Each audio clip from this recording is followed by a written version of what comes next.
toko majibanu no shi nwa ashana ni ebe manelo ya na rumbo lokure ya pomichi yuri china ganza oh no aheji ko le jeje wanne jiba ne jile ni ya gazi o me ejie o ya shanne jare yammo wonu wo gale ono neji ko ba ya o me ejie o ya shanne jare yammo wonu wo gale ono neji ko ba ya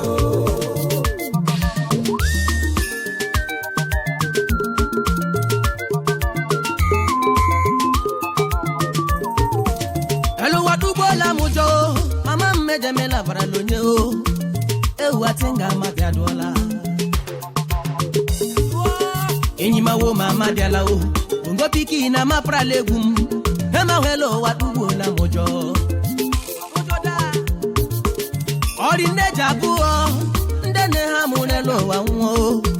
agahela varalonye ashimori neja buo ndene ha munelo wada onwa meni elewani buo nolum enyi mu papa hebe o wannem papa ha o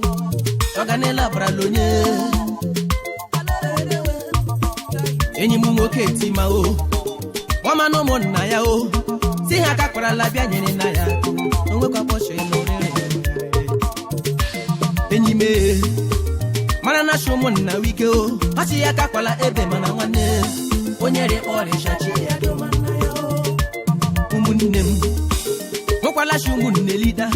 andeji ko jelo wa hinye o andeje wu no koko ashineji na harama ukpo jari o ukpo jari godo mbodo wa ya furu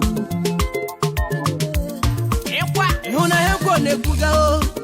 onye shanne jare ya wonu wo gale ono Omeneje oye sanne jare yammo wonu wo gale ono neji kapayo Omeneje oye sanne jare yammo wonu wo gale ono neji kapayo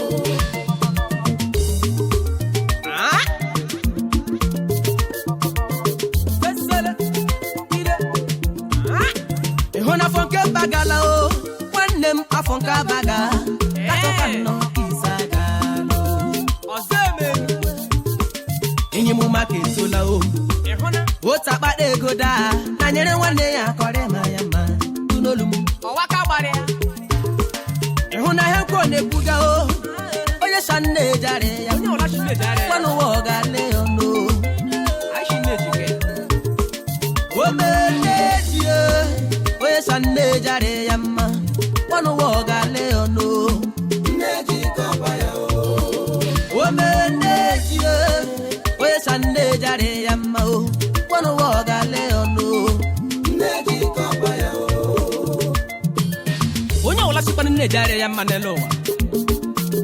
ashimu neji ke wonu wo loge yoni anagami posha jo neji ajoka o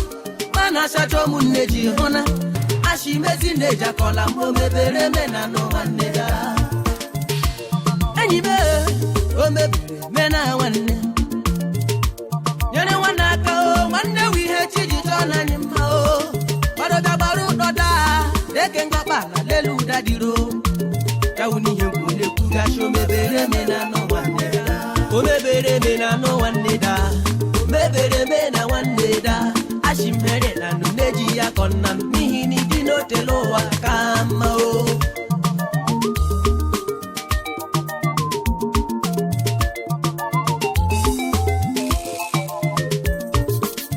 aheje jeje wo ndamari no mashowu wane mama elagu wadi sheshi kwenye shi o enyi me ndama bishuru zuna nunolum okaguna ana nwalo